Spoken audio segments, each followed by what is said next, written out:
allegiance to the flag of the United States of America, and to the republic for which it stands, one nation, under God, indivisible, with liberty and justice for all.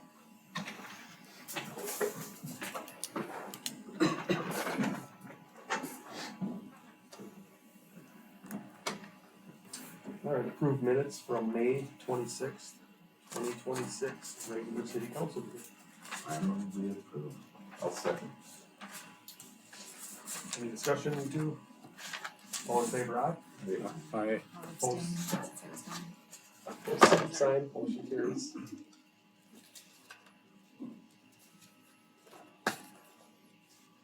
Consent agenda. Approved payments and disbursements. Approved gambling license for the Houston County Fair. C is approved liquor store clerk hire.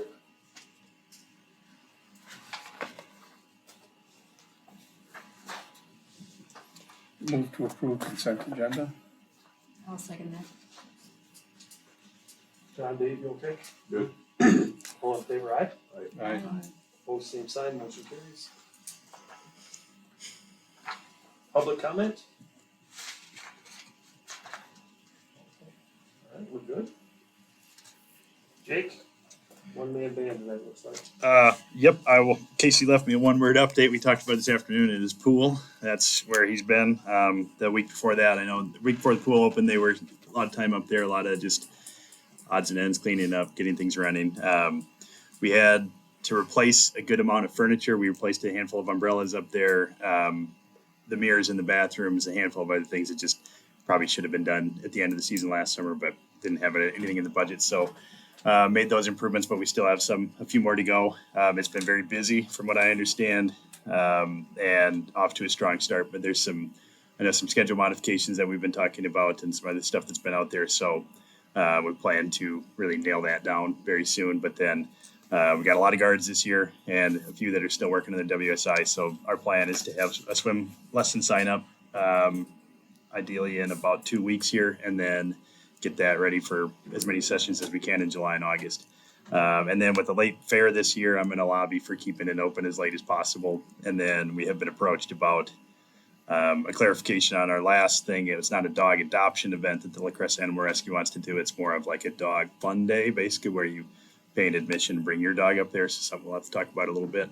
And then on my side, on Friday, we had some staff from the U of M extension in the rural sustainability project, and then somebody from the Minnesota Design Center that came for a site visit for a grant that we applied for called Empowering Small Minnesota Communities. And that, if we get it, which the site visit was very, very good. It was 3 hours. We talked about essentially community strategies and the projects that we have coming up centered around the Warrior Ave extension and our Deering Estates project, and then just that area by the high school. So if we get this, it would be technical assistance and some other things helping us manage these projects and manage them in such a way that we're actually doing a cohesive group of projects, not just one after another, and then we wind up with a road and then another road, and that's it. We don't know what to do after that. So I'm really hoping that this is kind of the program that helps you take those infrastructure projects to the next step of actually turning it into growth for the future. So something that, and I'm not saying it just to have fun, but they did say we had the best written application in the state. So I put a lot of stock in that. And really looking forward to that. But the award will happen in July, but it's just, we've had so many suggestions over the past that other cities around us, especially Houston, has used this Minnesota Design Center. So it's something we're looking in, because if you do all these things, you run roads and you add infrastructure, add neighborhoods and all that, but you're not taking the entire community into account. When you do that, then you wind up with just a street, but you have some advice and input, and you end up with a finished product that looks more like a community. And sometimes that's just architectural stuff, but it's things we don't have the capacity for. So it's a big, it will be a big bonus to all the things that we're trying for. And so I really hope we end up with that one. Other than that, we've been having more code enforcement conversations. We had a lot of letters go out last week, just trying to get that spring cleanup stuff taken care of. And what else do I got going on? You want to tell them about Chief Sender redoing all his? Oh yeah, we That's a big deal. We have, so Chief Sender's been on light duty for the last few weeks, and he has been going through his entire policy book. That one is just about completely redone and updated with all the Minnesota model policies and things like that, which is something that we've been meaning to do for a little while. So that's done, get as updated as possible, and just another thing for legal compliance over there, which is very good housekeeping to get done. So we don't have to approve any of that? You will at the end of it. It's got to all be done. And there's some technicalities there where these are technically the police department, their policy is dictated by law, but we want you to see it. We want you to know what's new and everything like that. And then other than that, we've been doing some patching. There was some patching done on Richards Road that was kind of long needed, but happy to get that done. We actually already got some thank yous for that. And then we plan to get a little bit more work done out there, probably provided that we get this infrastructure grant for doing some industrial work out there. We'd see Richards get probably repaved or something like that as part of that process. So Is that, I'm sorry, Richards Road going north and south? yeah, from 12 to the dump. Okay. Just because that one's been, I mean, it gets abused by pretty heavy traffic, and just we haven't stuck any money into it for a long time. And then for the most part, just a lot of summer maintenance for public works and all that. And then we're focusing. We don't have the Warrior bid package today, but we are hoping for that at the second meeting of the month. As far as I understand, it's back from the state. Everything's good there. We just need our last little tidying up, and then ideally would like to have that awarded in July and get moving.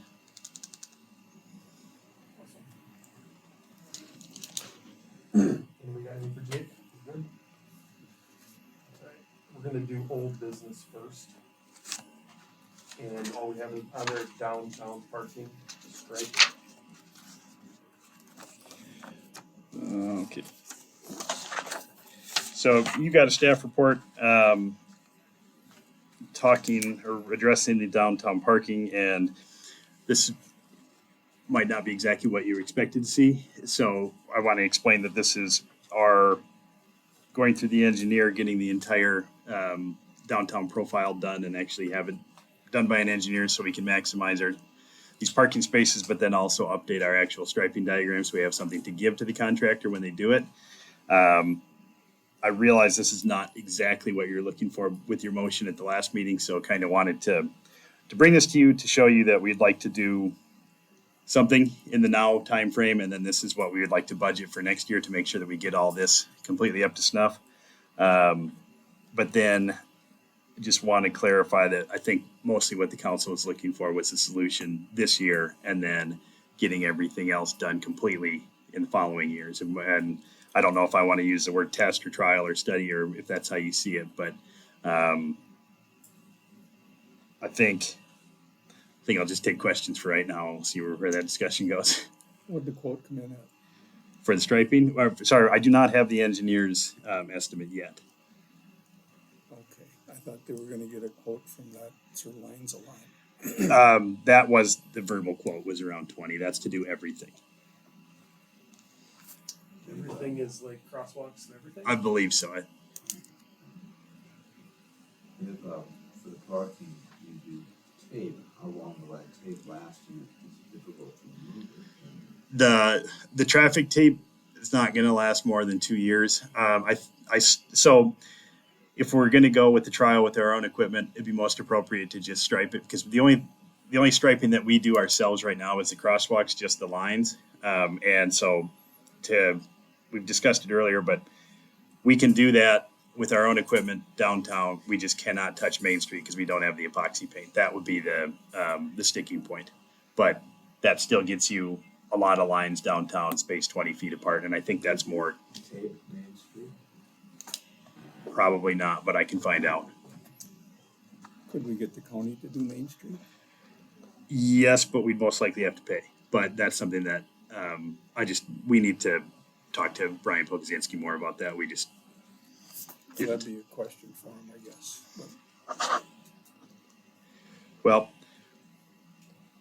I think mostly from the last meeting, the motion was to get this done just on what we can with our equipment for as little as possible.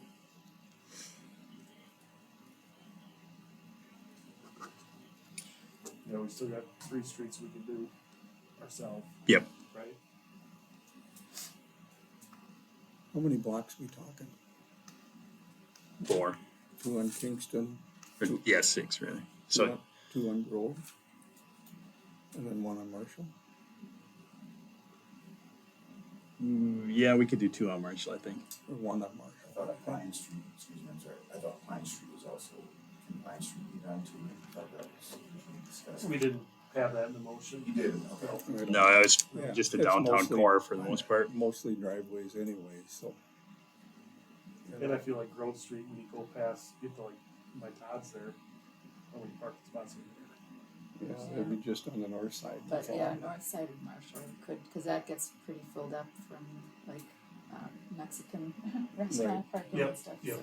yeah. North block of Marshall would be good. Or just from Grove to Marshall, or Grove to Kingston on Marshall. Yeah, that's Yeah. kind of what I thought, but we can do whatever that you guys want. And Todd's is all rollover around the entire thing, so that half wouldn't. And then up here on certain weeknights too, that one gets full.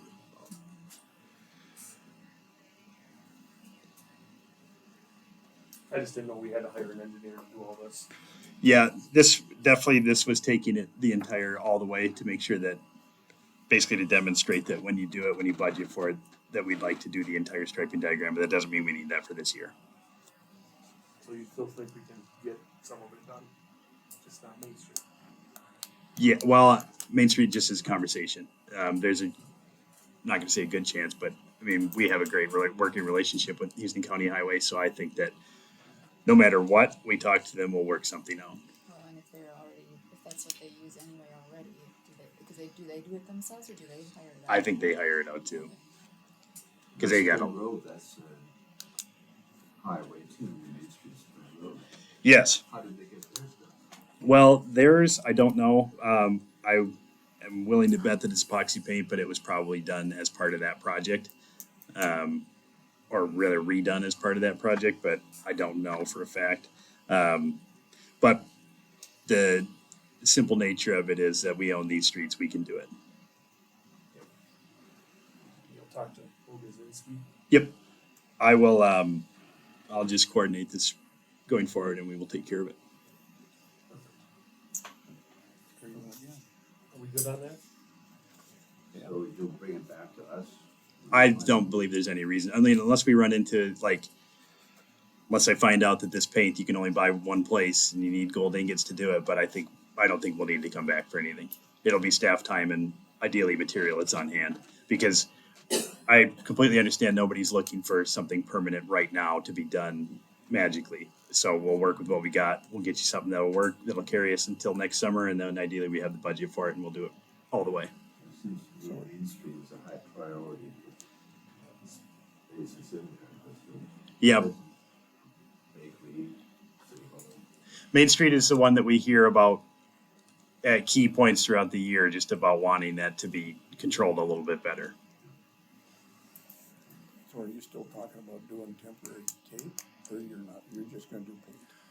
I mean, I'm approaching it the way the mayor is. Basically, the solution is you go out there and you paint lines, and then we just want some lines to make it work, and then that'll be our test, and you budget for the whole thing with the epoxy, all that. And the engineers report all that, the striping diagram I mentioned, just because that way, once you have one of those prepared, you just turn that over to your contractor and they go do it. We've been working off paper, hand-drawn stuff for a very long time. It gets you by, but if you're talking about using some math and maximizing it, we'd rather go that far. And we'll need to eventually one day anyway. Maybe we can make that day further in the future, but You good with that, you guys? Yes. Alright. New business, 2026 legislative update.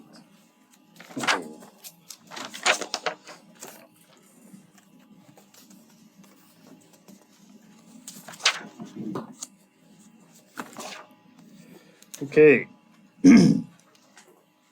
So the 2026 session ended on May 17th with quite a few standalone bills and the omnibus budget bills, including the bonding bill that happens in the even years, and which compared to last time, they just did one great big 1,400-page omnibus bill that covered everything. This year there was a little bit more scrapping and deal making than we're kind of used to seeing. And this time around there were 10,500 bills introduced and 91 chapters of law signed. I'll start at the top with what matters to us. There was no local option sales tax passed this year at all. From our guy on the ground up there, the answer was basically that there was a deal made that between the two chairs of the tax committee, one chair was very for it, believing in giving that power back to the cities, whereas the other co-chair felt that these were a lot of very big tax hikes across the state that were going to be uncontrolled, which I completely disagree because they're up to the voters. It's all local power, and really, to me, it seems like that's the ultimate level of control versus just being decided in St. Paul what's worthy and what's not. And I'll back up too that there was 2 years ago there was legislation passed that was supposed to streamline this entire process, but they left out everything that a city actually wants to do, and the only thing that they made it possible for us to build would be parks and trails, but the only parks and trails that actually qualified for this were 2, I think, in the very far northern reach of the state, and they were state parks to begin with. So it's unclear if that was the intent of the bill or if that was just what happens as these things get shopped over. But so the long story short there is that we don't have an option to levy a local sales tax for the construction of a fire station, police station, or anything at this point. And we will keep pushing for that sales tax and to put the power in the hands of the city councils versus the hands of the legislature, because that's just not the way that it should work in the first place. There was a $1.2 billion capital investment bill for dozens of local projects. Generally, that's water, wastewater, infrastructure, bridges, that type of thing. I was going to write in my update that there were some museums and things like that made the cut, but our library did not. But that bonding bill does have $2 million towards the Greater Minnesota Business Development Public Infrastructure Grant, which is something that we aim to target in 3 weeks here, that we have an application ready to go for that, that we're going to try to have a new industrial park built and 75% of that paid for by the state. We've been told that not a lot of people have been applying for that one, and so the new funding is certainly going to help make our application look a little bit better. And then there's $165 million for housing infrastructure bonds. So that's not something that we're looking into right now, but that's a very big pot of money compared to the last time that they did this. And so we may either look into that for ourselves for residential infrastructure, or hopefully we can partner with a local builder or something along those lines to get some of that funding in town.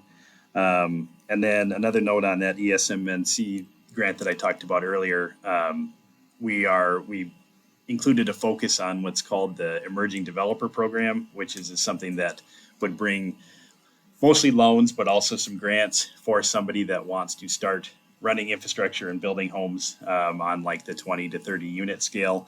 There's just a hiccup in the program is meant to be statewide, but the legislation does not allow it to be statewide. So we're going to try to get that changed and try to get that to benefit us, because we have a handful of people in town that are very interested in building homes. And if we can find a way to support them and have them build more homes, that would be great for us. Let's see, this year there were no preemptive zoning laws passed. And what I mean by that is for the last 3 years, there's been these bills called the Missing Middle or Starter Home Act, things like that would change the way that we can operate. They would require certain increases in density, and they would preempt local control over what can be where. Basically, the biggest one that we were going to deal with was something that would make it so multifamily is not only allowed, but is what we would call permitted use. So no conditions necessary or allowed for multifamily in every zone across the city. And that's just not something that we want to see happen, because an apartment building in your industrial park doesn't work, and we would not be allowed to step or get in the way of things like that. There was new cannabis law passed that allowed cities to contract with private management services, meaning what cities are doing across the metro and other places, they're getting a license and then they're finding an operator and then just taking the profit off of it. Us and hundreds of cities were approached with that same deal about a year ago, looking too good to be true and not necessarily legal. So now it would be necessarily legal. And why I bring this up is because the 10% share of the cannabis excise tax that was meant to go to cities still has not been restored. And I just bring it up because that's one of our main sticking points as we were brought into this whole thing with the promise that there would be a share of the taxes so that we could pay for the enforcement and education. But now it is just something that has been done to us essentially. Moving on, data centers were a huge topic this year, but no legislation whatsoever was passed. There was going to be a law that would have limited the ability of any city council to sign an NDA, but that didn't go through.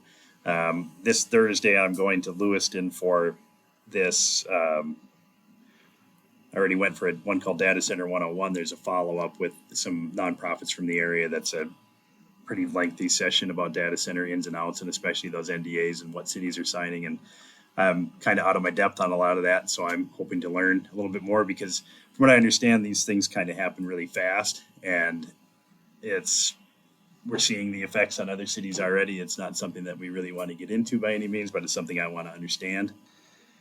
So I say that just to tell you, I'm not going to the data center sales conference. I'm going to the learning conference. And then there were some changes made to duty disability benefits for basically what was already offered for police officers. If they're injured, if they can't continue working, then they get health insurance for until they're 65 through whoever employed them. Now that extends to firefighters as well. So a couple of good things there. And then for the general public, for everybody, there is a $125 million property tax relief for next year, which I don't know. It just said that this relief to 660,000 homeowners, but I don't know what that relief will mean. And then the 1 year reduction in license tab fees, where if you pay around $520, you'll pay about $415 next year, 1 year only. And then they banned prediction markets, which is an interesting one if you're familiar with Kalshi and all those, but that's already been challenged, and the federal government believes it's their right to regulate those things. So we'll see how that goes. And for a handful of you, they made it illegal for candidates to place wagers on their own elections.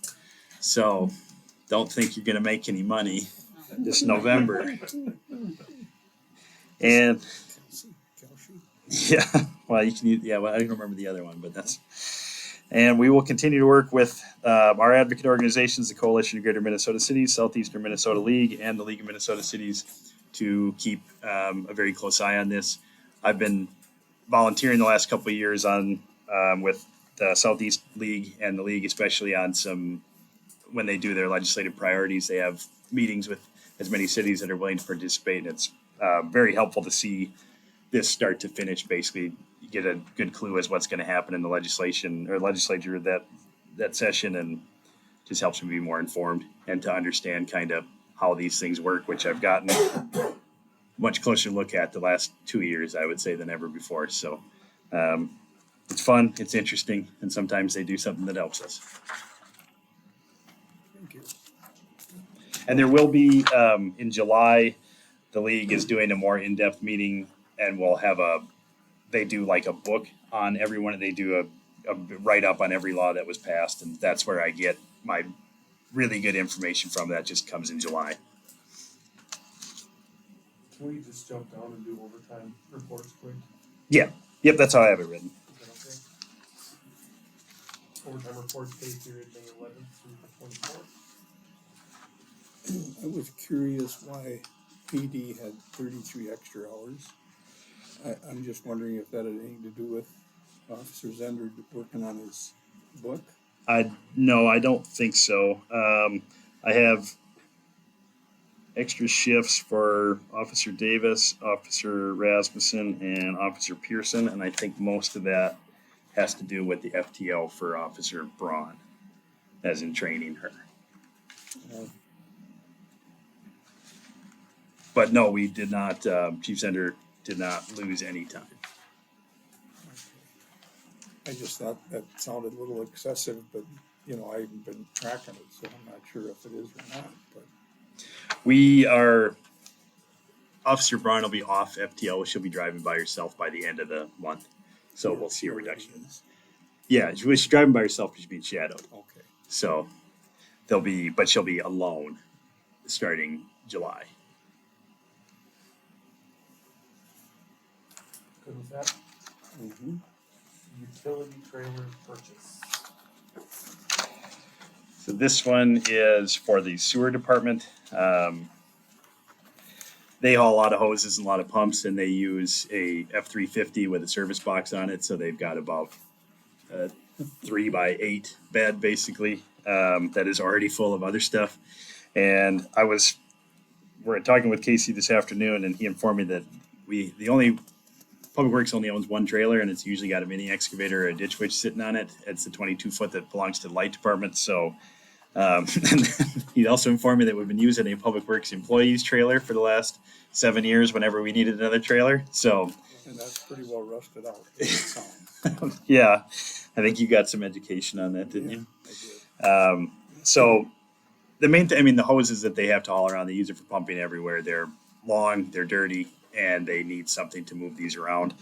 Plus the pumps, they cannot put any pumps in the truck. You need another one. So basically the process is if they're going to pull a pump, they've got a service truck that comes up, they pull the pump, another truck with somebody's trailer from their house comes, and then we load it onto that, and then it goes down the road. And that's a process that we would like to stop. And then this one, we got a price on it for $37.50. The guys would be able to go and get it tomorrow if approved, and then we would split the cost between water and sewer. So it's $1,900 a piece. Between water and sewer? Yes. Okay. Not city or public works? No, there'll be no general fund would go to it. It'd just be water and sewer enterprise funds.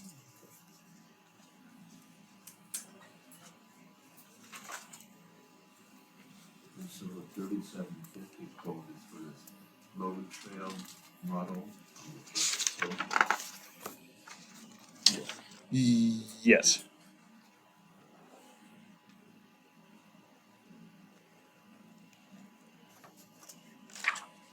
I'll make a motion to approve the quote from Trailer Trader for $37.50. I'll second John, Bob, discussion? No. All in favor, aye? Aye. Wait, right back. Opposed, same sign, motion carries.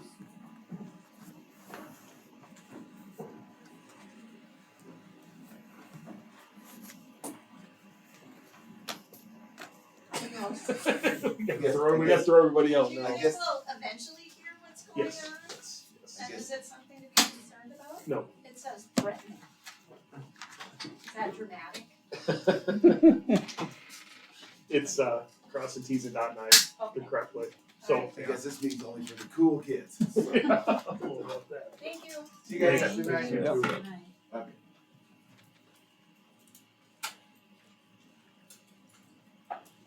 I thought the attorney would be here. I think probably get a Zoom meeting. He'll hook up his computer, Gonna zoom it off that board? his computer. Have a nice evening. it. Thank you. You too, Thank thank you. you. Good to see you again. Thanks, it's good to be back. You do the introduction that says this agenda item. Then do you need a motion?